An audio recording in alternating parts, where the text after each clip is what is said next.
Hey everyone, Jordan here. Today we're going to be taking a look at the new Lian Li Lancool 217. This case has been designed with the CPU cooling from the 216 and the GPU cooling that we saw in the 207. It's also been finished with some nice wood as well, so we've got a light beech on the white and a dark walnut on the black. So then we get it out of the box and I'll show you more about it. Before we look around the case, let's look in our accessory box. So we've got our manual, we've also got an additional dust filter. So if you're somewhere with a lot of dust, obviously you can add that in if you need it. We've also got some additional rails, so as soon as you want to swap out the fans on the front, when I show you them in a minute, then you do have the option to add in these, so you can do 3 120s or 2 140s. The other parts inside the box, one of those is for if you want to add an additional 120mm fan in the bottom with the two that are pre-installed. There's also another bracket in there as well, which fills the gap if you swap the expansion slots to the vertical orientation. So here is the 217. I think the wood is actually a little bit darker than what I saw in the photos, which I'm not mad about. It's actually a really nice finish. And you can see the grain on the top camera there looks really quite nice. You also notice the power button. And Lian Li have also added one on the side as well, along with a USB-C. You've also got a couple of Type A's and also a headphone microphone combi jack. But the beauty of this is, depending on where you put it, you've got easy access to the power button. So if it's on the desk, you've got the right-hand side there. And if it's on the floor, ideally not, then you've got the power button on the top. Looks to be a little bit of illumination on there as well. Now on the front of the case, we've got an easily removable mesh. This again is the kind of mix between the hybrid. So you've got the airflow, and also this does catch the dust as well, so you don't need an additional dust filter. And behind that, you can see we've got some massive fans. These are 170mm, rather specific, but they're also 30mm thick, so we're going to push a lot of air. And you can actually change these as well, so if you wanted to do 2 140s or 3 120s, you can do that as well. And you might notice this little panel in the middle. You can easily take this out, and then these fans are just on grommets, and then you can position those in different places. So this is currently set to give some airflow to the graphics card and the CPU, but if you want to do just the CPU, you can bring these both up to give more airflow to maybe a tower cooler that you've got in there instead. While we got them out, we can see those fans, the 30mm thick ones I mentioned, up to 1550 RPM with a maximum CFM of 142.56. So going to the top of the case, nice and easy to remove, just those little push pins, same kind of mesh on there as well as the front. And then here we can see we've got support for up to 3 120mm fans. You could do 2 140s. If you do plan on doing some water cooling with this, you've got a maximum thickness of 60mm for a 280 and then 83 for a 360. On the bottom of the case, we've got the dust filter at the back for the rear install of the power supply. Inside the case, this again is a very similar panel like the 207, comes out to an angle, then lifts off. 4mm glass, so fairly thick. And also there's minimal tint on the actual glass itself, so if you've got any lighting and things, it's not going to be affected too much. You will be able to see the parts inside. Inside the case, the first thing we're going to see is we do have back to front motherboard support. This was something that was missed on the 207. Some people said they did miss it. So this is the case for you if you do have a rear connect motherboard.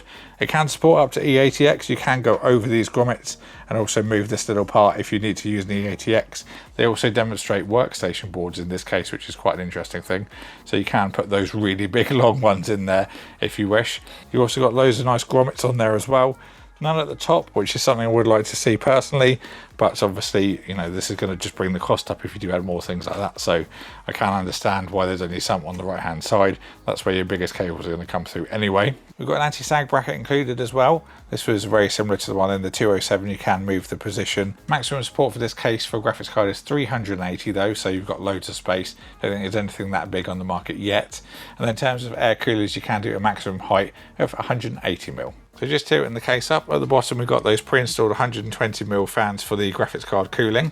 These are also reverse blade, unlike the 207, so we're not going to see any of the hub or anything on the back, which is a nice little touch. Now these fans are also on the grommets like we saw at the front of the case, so you can easily take those out and swap them around.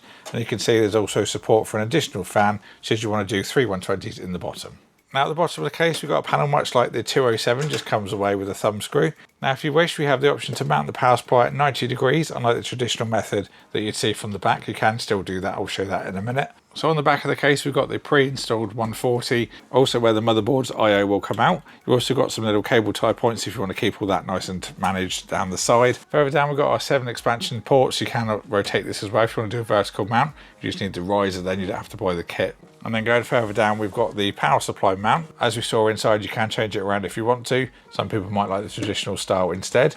You've also got a dust filter on there as well to filter the power supply no matter which orientation it's in. Now the PSU will support up to 180mm in the rotated orientation. The only limits with the traditional model though is if you've got the hard drive cages in, otherwise you could use the whole front for cables. Then on the bottom we have got the pass-through if you do mount it on the right angle. And finally, going to the back of the case, again comes open with push pins. So on the back of the case there's quite a lot going on. We've got a nice cable management channel down the bottom, obviously our cutouts for our BTF boards, a couple of slates here for some 2.5-inch SSDs. They've just come out like so.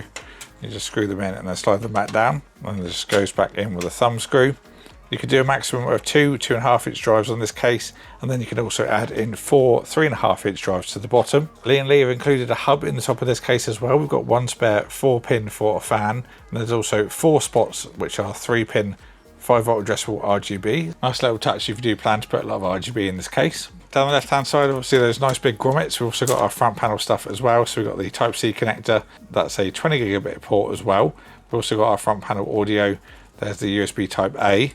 And then somewhere, here we go, is our front panel all in one block, which is what we love to see. We've also got power for the hub coming off the right hand side, so that's just a SATA cable, and there's the 3-pin 5-volt addressable to go onto your motherboard to then control the rest of the hub. Let's see what we've got inside this box. So we've got a nice screw set. Really love that Lian Li include the divider box, keeps things nice and manageable. We've then also got those hard drive mounts that I mentioned, so you can do 4 3.5-inch drives and 2 2.5-inch. So that was a look around the 217. Now we'll get my test system in it, do my thermal testing. We'll also test with and without the bottom fan so we can see the impact that they have. And then I can give you my build thoughts and my overall conclusion. Okay, conclusion time for the 217, doing this note style rather than the teleprompter method, but change it up a little bit. So first of all, this case is an absolute pleasure to build in. It took me no time at all to put the thing together. It's just a little bit bigger than the 207 as well, so if you did have a little bit of skepticism for building something that small, this is the perfect step up. Everything went in really well. I'll talk more about cables and things in a minute as well. Now there's no RGB in this case at all. Some people might miss that, especially if you're looking at the 207 as an option. That comes in RGB as standard. The digital one doesn't though. But that is something you might like to see. Personally, with the wood grain, I would do a more blackout build like I have in this. The test system's a great kind of example actually of something I'd probably put in this, keep it nice and black and stealthy. But given that Lian Li have included the adapter on the back, or the hub, that allows you to do 4 3-pin 5-volt addressables, it kind of makes me wonder if they are unsure which direction they want to go with it. But it is a nice to have feature and it is there if you want to make use of it. Maybe we'll try RGB in the next build. Let me know what you kind of think about that, and we can see what it looks like and go from there.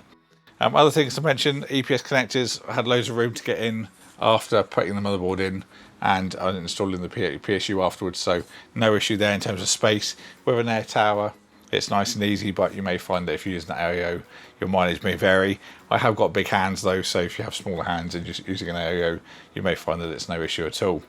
There's also a nice bit of gap between the BTF cutouts as well, that I managed to get the 4-pin headers from the fans down the back, so that gave me a little bit more space, and I think it's also a little bit more tidy rather than going up to the grommets at the top, which will give you a couple of inches, maybe 1.5 inches of visible cable. So just literally going straight over the motherboard and back down through that gap, and I think it looks a lot cleaner. Now the extra dust filter that Lian Li include I think is great. A lot of people did say on the 207 video that they'd like an extra layer of protection, so it's nice that they've taken the feedback on board with this one.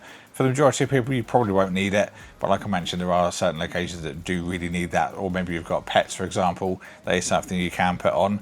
I didn't test it with the dust filter, but you could expect a couple of extra degrees, because it is another layer for the air to kind of penetrate. But yeah, certainly a nice little addition in the box should you need it. So let's get on to the temperature testing. I'll put the full spec of the test system on the screen for you to see.